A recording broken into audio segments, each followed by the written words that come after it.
Los Juegos Florales, una novela que te comento que he disfrutado mucho y que me ha hecho reflexionar en muchos momentos de la novela, ¿no?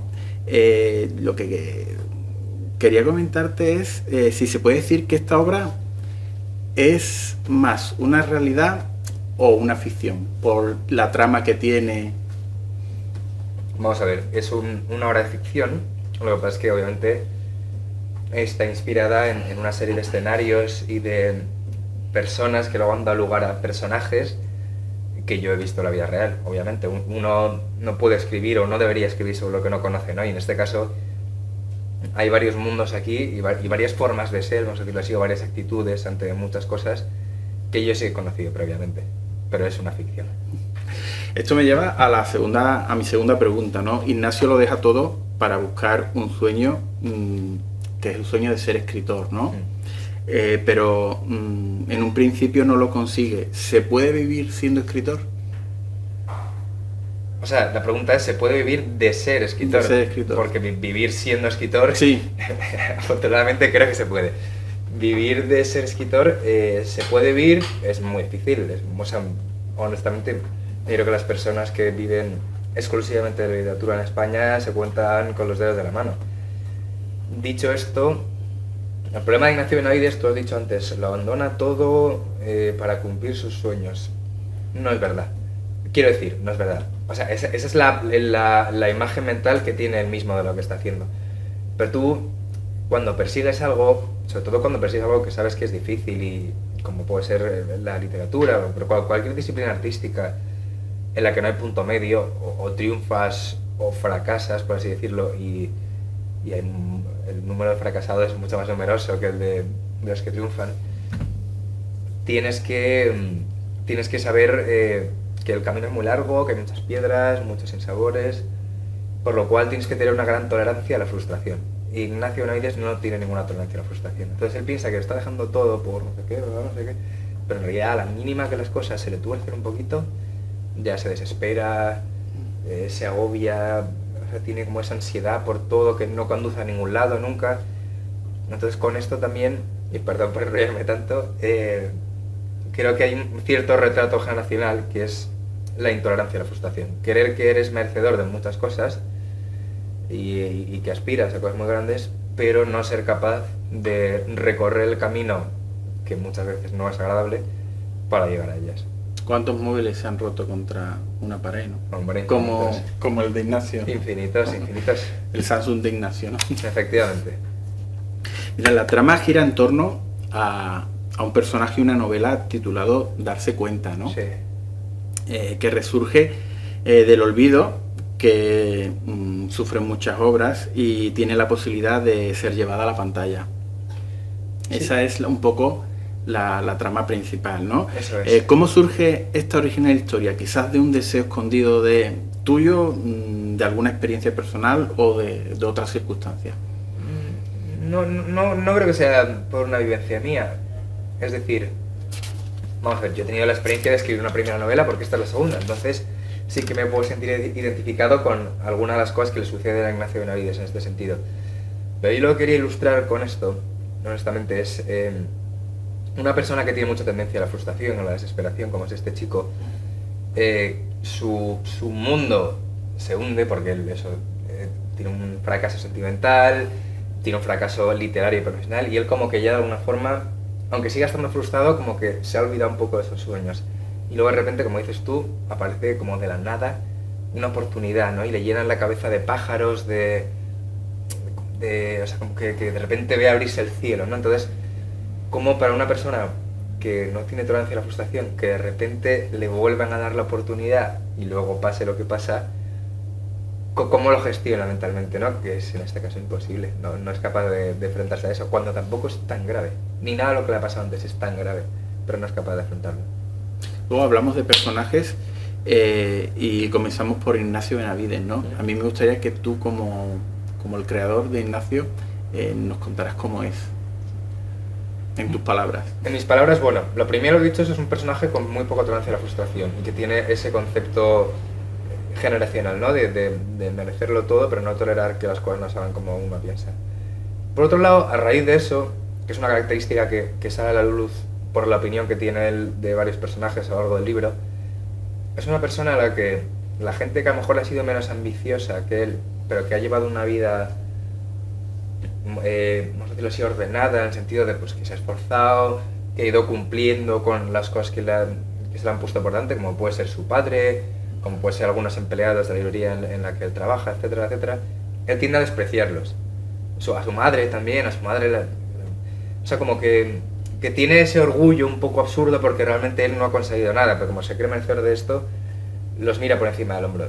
Y por otro lado te diría, aparte de todo esto, que es un personaje un poco egoísta, que eso luego lo he reflexionado a posteriori quizás, ¿no? En el sentido de que no es nada generoso con los demás, piensa siempre mucho en sí mismo, en su futuro, en las cosas que van a pasar, y sin embargo muchas veces cuando la gente intenta tenderle la mano o intenta ayudarlo, de alguna forma huye de eso un poco, no le gusta. Por eso también tiene esa frustración con todo en la vida. Yo creo que en el fondo tiene suerte porque tanto su compañera de trabajo, sus amigos de Mazarrón, su madre, su padre, al final, tú lo comentas, ¿no? Se portan un poco tibios con él por la distancia que él ha puesto entre los amigos y él, bueno, o la relación que tiene con la compañera a la que luego le pide un favor, pero luego al final siempre le responden a pesar de que él ha puesto ahí sus barreras y su distancia. Mira, tiene suerte. Tiene suerte y para mí, desde el punto de vista del escritor, el ejemplo perfecto de todo esto es su compañera que se llama Oshia, la gallega, que es de los pocos personajes en el libro que es una persona generosa y que a mí, por eso le cogí, mira que es un personaje que me he inventado yo realmente, pero le cogí mucho cariño por eso. Y de alguna forma, no solo por ese motivo, pero de alguna forma sentí la necesidad de darle una recompensa en el libro. Todos los demás personajes persiguen su propio interés, hay algunos como Julio Gasset o como Claudia Lanza que directamente están jugando a ser productor de cine, jugando a ser actriz, o sea, como jugando a las cosas de una manera muy frívola, y sin embargo esta es muy generosa. Por eso el libro acaba como acaba, porque creo de alguna forma que se merecía alguien que ha estado tan pendiente de los demás en vez de sí misma, que ha dado tanto de su tiempo y de su generosidad, se merecía un final feliz, yo creo. Y de alguna forma, no quiero ser moralista, o sea, detesto los libros con moralina y con enseñanzas, pero me parece de cierta justicia que a la gente que ha sido buena y se ha portado bien con los demás, luego le sucedan cosas buenas. Otro personaje muy potente es Julio Gasset, o sea, Gasset del que hablas, ¿no? ¿Qué representa Julio Gasset en esta historia? Pues un poco la frivolidad.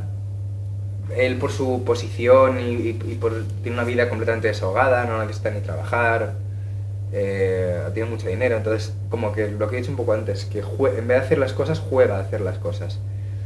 Y ese choque entre dos mundos, en el sentido de él le promete 1.000.000 de cosas a Ignacio Benavides, le llena la cabeza de pájaros, a Ignacio Benavides le va la vida en todo lo que hace de una manera incluso un poco absurda. O sea, cualquier pequeño contratiempo para él es un mundo, porque se lo toma todo muy a pecho, le afecta muchísimo y demás. Y sin embargo, a Julio Gasset es exactamente lo contrario. De alguna forma todo le da un poco igual, porque como tiene, si se da un fallo, un error o un problema, tiene una red, debajo tiene otra red, debajo tiene otra red, o sea, se puede caer todas las veces que quiera, que va a dar un poco igual, ¿no? Entonces para mí representa eso un poco, el que de manera absurda eso se preocupa demasiado por todo y se pone la zancadilla a sí mismo, y el que es completamente lo contrario, al que, dicho mal y pronto, todo se la suda, porque es que no le va a pasar nada nunca. Luego tu novela tiene muchos más personajes, algunos muy secundarios, pero que yo los he encontrado con mucha fuerza. Bueno, es que pero hay tres, que yo lo considero un tridente, que es Ignacio, Julio y Claudia Lanza, ¿no? Eso es. Entonces, mi favorita es Claudia Lanza, de los tres. ¿Tú tienes algún favorito o al final te quedas con Uxía? O sea, yo quizás con Uxía, pero porque, no sé, y eso que no tiene un papel tan relevante. Me gustan mucho los tres. Escribir desde la cabeza de Ignacio es un poco agobiante, honestamente, porque es meterte en la cabeza de alguien como muy ansioso y que se desespera muy rápido. Julio Basset a veces da un poco de pudor, porque en el sentido de que alguien que es tan cara dura y tan frívolo, como que después llegar a sentirte un poco mal, ¿no? Digámoslo así, ¿no? Como falto de moral. Y Claudia Lanza es que es un personaje un poco sinuoso en el sentido de que nunca sabes qué está pensando del todo, qué está pretendiendo con las cosas que hace, qué persigue, la relación que tiene con los demás. Y también creo que es un personaje que juega un poco a hacer las cosas, porque es verdad que tiene una posición social o económica muy parecida a la de Julio. Entonces, siempre está ahí con ese halo de misterio, pero que no necesariamente tiene por qué haber detrás de ese halo de misterio algo impresionante. A lo mejor simplemente hay misterio, no hay más. A mí me gusta ella porque, bueno, no por nada en particular de que yo case con sus ideas, pero ella me ha gustado porque haga lo que haga, parece que no tiene ningún remordimiento, ni ningún... Sí. ni que lo hace porque le conviene, le viene bien y disfruta con ello. Al menos disfruta, ¿no? O parece que se lo pasa bien. Pero es que es una forma de pensar, quizás, una forma de enfocar la vida, que creo que también está un poco relacionado. El caso extremo es Julio Basset, pero cuando tus actos no tienen por qué tener consecuencias necesariamente. Insisto otra vez en lo de la red. No tiene remordimientos porque muchas veces no le va a pasar nada, o no va a ser tan grave, y en 2 días se habrá olvidado y estará con otra cosa. Y sin embargo, a la gente a la que así que le va más la vida en ello, va a tener remordimientos porque sus actos van a tener consecuencias. Luego aparece en tu libro como un cameo. Entonces yo quería preguntarte, yo me he reído mucho con ese cameo, ¿no? Y te lo digo en el buen sentido. ¿Cómo te dio por ello? Pues por diversión. O sea, al final escribir un libro es una tarea muy solitaria, de aislarte, de concentrarte, de invertir muchas horas, de bloquearte de vez en cuando. Es una tarea, yo personalmente disfruto mucho de escribir, me encanta escribir, pero muchas veces necesito, dentro de mi propio libro, como hacerme guiños a mí mismo de alguna forma, ¿no? O sea, para como reírme de mi propia broma, estoy ahí solo, jajaja. Pues, y es un poco el motivo pues, de esta aparición, reírme de mí mismo, y sobre todo como que se tratan temas también literarios o de escritores y tal. Me hacía gracia meterme un cameo muy secundario en medio de la historia para interactuar con mis propios personajes, me hacía gracia. Luego Julio tiene un discurso al principio del libro donde habla de esa segunda obra de los escritores, ¿no? En la que la primera es todo frescura y originalidad, y la segunda es un poco como un compromiso para agradar a los lectores o ofrecerles lo que ellos buscan, ¿no? Entonces yo pensé en ti y dije, bueno, ¿cómo habrá afrontado él esa segunda novela? ¿Tú has tenido esa sensación? No. O sea, de hecho yo no estoy de acuerdo con lo que dice él, por ejemplo, ahí. En el sentido de que es verdad que la primera vez que ves algo en general, como no tienes con qué compararlo, toda la experiencia en sí es novedosa, entonces hay hay cosas que de manera instintiva salen y precisamente por eso son muy originales, porque no tienes una experiencia previa. Pero creo que en el caso del arte y en concreto la literatura, al final escribir son tablas, son codos, tú puedes tener un talento o una creatividad, pero si no lo ejercitas no va a ningún lado. Y en mi caso, yo modestamente creo que este segundo libro es más libro que mi primera novela, única y exclusivamente porque ya sé lo que es escribir un libro. Entonces me he enfrentado a esta experiencia de nuevo con más herramientas que la primera vez que lo hice. Luego, uno de los temas de tu novela es el fracaso. Sí. Y en un momento se dice, su juventud era un fracaso mayúsculo. ¿Tú te da la sensación de que esa palabra es una tónica generalizada en esta sociedad? El fracaso, dices. Qué pregunta. No lo sé. No debería serlo. Me explico. O sea, el fracaso realmente depende muchas veces de las metas que te pongas, ¿eh? O sea, si tú tienes unas aspiraciones más modestas, es más fácil que no fracases y que las alcances, ¿no? Mira, yo esto en un nivel más generacional, porque has dicho lo de su juventud era un fracaso mayúsculo, yo creo que los jóvenes hablo en nombre de mi generación, que luego quien quiera que me desautorice y lo entienda. Pero yo creo que los jóvenes, en general, al margen de nuestra situación, tenemos de alguna forma el deber de ser optimistas y de no caer en esta frustración, en esta sensación de fracaso continua. Porque luego la vida ya pues te irá llevando por 1000 sitios, te desencantarás con algunas cosas, las cosas no serán como tú pensabas que iban a ser. Entonces ahí ya pues entiendo que según pasan los años puedes tener una posición más cínica. Pero en la juventud hay un deber, por lo menos para mí creo, de ser optimista. Entonces yo espero, en relación a tu pregunta, que el fracaso no sea una tónica, por lo menos en mi generación. Yo entiendo que siendo más mayor, si las cosas no te han ido como pensabas, puedas tener esta sensación, pero creo que no tenemos tenemos el deber nosotros de no sentirnos más fracasados, de mirar al futuro con optimismo. Yo sí te digo la verdad, a mí me ha obsesionado, leyendo tu novela, me ha obsesionado correr el riesgo de reconocerme en Ignacio, ¿no? Al final he hecho evaluación y he salido victorioso, ¿no? He dicho, no, yo no soy Ignacio. Pero a mí me ha pasado también, o sea, es que es inevitable. Y de hecho, hasta el final, obviamente, uno parte de su propia vida a la hora de escribir en ciertas cosas. Y claro, yo también he experimentado sobre todo relacionado con temas artísticos, por tomármelos muy a pecho, como Ignacio Benavides, frustración, sensación de fracaso, de no estoy llegando a donde quiero llegar, me estoy equivocando. Entonces es inevitable, yo creo, que sobre todo si estás centrado en profesiones artísticas, o sea, que son cosas que inevitablemente te tomas muy a pecho porque te va la vida en ello, porque si no, no estarías ahí. Es inevitable de alguna forma sentirte identificado con él, pero lo que no hay que hacer, que es lo que le pasa a él, es dejarte arrastrar por esa frustración hasta el punto de volverte como una especie de pelele en manos de otros y de hundirte tú un poco a la vida de una manera un poco absurda, por otro lado, ¿no? Que no tiene sentido.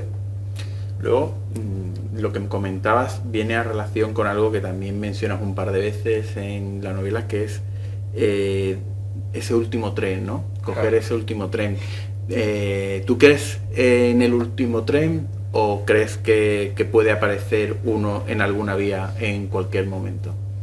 Pero el último tren yo me refiero a que siempre, bueno, lo que dice, un último tren hacia el futuro. Eso es un...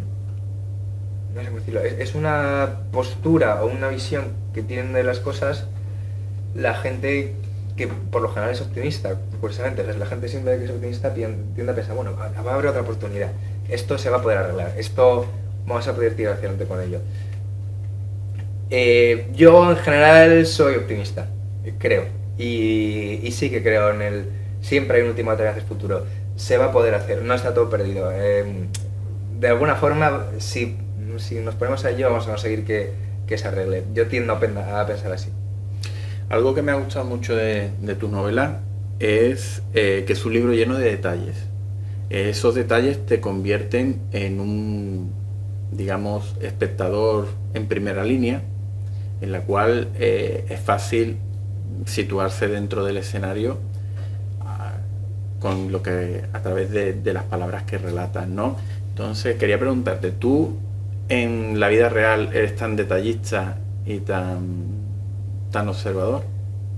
Sí, hombre, yo creo que va un poco... Bueno, primero, muchas gracias.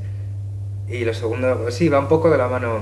O sea, yo, por ejemplo, en este libro he detallado mucho lo que comen los personajes, o las marcas de las zapatillas que llevan, por ejemplo, o los sitios donde pasan las vacaciones, porque siempre a mí me resulta más atractiva la literatura que no te dice las cosas directamente, es decir, no te dice, vas hablando de esta gente, este es un frívolo, y es así, y este otro es un desgraciado, y esta chica es muy interesada, y esta otra es muy lista. No me gusta que las cosas sean tan frontales, tan explícitas, sino muchas veces me gusta contarlas a través de otras cosas, ¿no? Para que tú es una manera un poco más sugestiva de presentar a los personajes. Y en este caso, pues he sido a través del detalle. Esto que te he dicho, la comida, las marcas, los sitios, también los sitios donde viven, pero los sitios donde van en vacaciones. Es muy detallista y en algunos casos puede rozar un poco casi lo absurdo, las descripciones en plan de casi los menús, ¿no? que están comiendo, pero me parecía una forma interesante y muy contemporánea de ilustrar cómo es la gente, ¿no? No, a mí me gusta porque yo me he imaginado sentado en Marbella, ¿no? Claro, Con ellos. Claro, y muchas veces, ahora, bueno, estaría ya para una reflexión mucho más grande, pero, jo, la gastronomía ocupa un papel muy importante cada vez más en la sociedad, ¿no? Y sabes mucho de la gente a través de lo que come, o a dónde va a cenar un viernes por la noche, o dónde va a tomarse unas copas, o en qué sitio queda con una chica que le gusta, y sin embargo en qué sitio queda con un amigo, o dónde va con sus padres. Creo que eso retrata muy bien a los personajes y es una cosa sintomática también de nuestro tiempo, vamos. Sí, eso me he dado cuenta en tu novela, porque con Uxía va al VIP, claro, y luego parece que disfrutas más de esa comida que de la que han tenido en otros sitios más... Claro, como más espectaculares, ¿no? Más tal. Y depende mucho, porque hay unos personajes, sobre todo Julio Gasset, que siempre está yendo a sitios como muy... eso, bombásticos, muy menús así, también como muy exóticos y muy elaborado y muy exquisito. Y luego hay los personajes que van a sitios que muchas veces son cadenas de comida, de restaurantes, mucho más normal, vamos a decirlo así, ¿no? Más para todos los públicos. Y el título es Los Juegos Florales. ¿Puedes explicármelo? Sí, o sea, los Juegos Florales, bueno, solían ser de poesía en tiempos, ¿no? Pero en estas competiciones literarias de todo el siglo XIX, a principios del XX, que se convocaban, y la gente presentaba sus obras y había un ganador, o bueno, a lo mejor había más premios, pero había un ganador, ¿no? Entonces yo, aparte de, honestamente, me gustaba la sonoridad del título, no te voy a mentir, también con esto quería reflejar un poco, o sea, estas aspiraciones literarias de Ignacio Benavides. No es un concurso, pero hay un objetivo de llegar a ser el primero, de llegar a ser el ganador, y sin embargo podríamos decir que son los Juegos Florales que quedan desiertos, porque al final nadie gana, ¿no?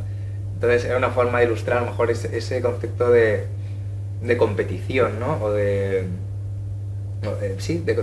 premio, trofeo en la literatura, y que en este caso no existe como tal. Sí, porque sí me he dado cuenta que en tu novela hemos hablado digamos, del fracaso, pero también hay algo de lo que no se habla tanto, pero que uno puede intuir, que es la frustración. Sí. Por parte de todos.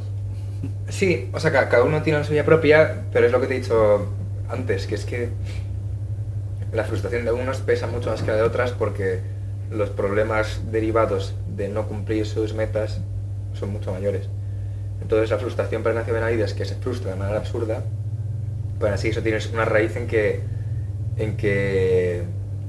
sus problemas, y si no consigue sus objetivos, son mucho más fuertes y tienen mucho más peso que los de otros como Julio Gasset o Claudia Lanza, que en el fondo van a ser problemitas porque su vida sigue estando resuelta y no pasa nada. Van a seguir en las fiestas, van a seguir con la gente guapa, se van a seguir pasándolo bien. Lo que, para terminar, yo quería preguntarte, sin desvelar nada, digamos que yo me he metido un poco en la piel de cada personaje y ya empatizaba con ellos, ¿no? Entonces me llegaba, de una manera mayor o menor, pero me llegaba a preocupar por el final que tuvieran, ¿no? Entonces, bueno, Ignacio sentía cierta lástima, en algunos momentos empatía, quería que triunfara, en otros momentos me daba coraje de que usara a su madre, que la tratara mal, y luego cuando todo iba bien, oh mamá, claro, quiero pedir perdón, sí, etcétera. Entonces tenía sentimientos encontrados. Esto viene a la siguiente pregunta. Digamos que la idea la tenías, pero los finales de todos lo tenías tan claro también. No, o sea, yo cuando empecé a escribir la novela, bueno, primero no sabía cómo iba a acabar, eso de entrada, y luego yo realmente tenía en la cabeza eso, una serie de personajes, unas relaciones entre ellos, ¿no? Y un par de escenarios y de temas que quería tratar, pero nada más. O sea, yo de lo que empiezo a escribir a cómo acaba, hay bastante distancia. Y hay muchas cosas que voy descubriendo un poco a lo largo del camino. O sea, no tengo pensado por no ver esto, por no ver lo otro, etc. Entonces, o sea, hay escritores que planifican muchísimo todo y algunos que se dejan llevar un poco, y en mi caso, intentando siempre ser muy consciente de la estructura de lo que estoy haciendo y de que tenga coherencia, me dejó llevar, me dejó llevar. Entonces acabó así porque me pareció que la historia tenía sentido de esa forma y porque también reflejaba una serie de cosas que habían pasado a lo largo del libro, pero no lo tenía pensado cuando empecé a escribirlo, la verdad. Pues yo me alegro de haberlo leído porque, ya te digo, me he sentido espectador en primera fila y me has descubierto un mundo del que intuía cosas, pero que me ha gustado saber un poco más. Pues joder, qué ilusión y muchísimas gracias por leerlo y por la entrevista. Muchas Nada, gracias. a ti.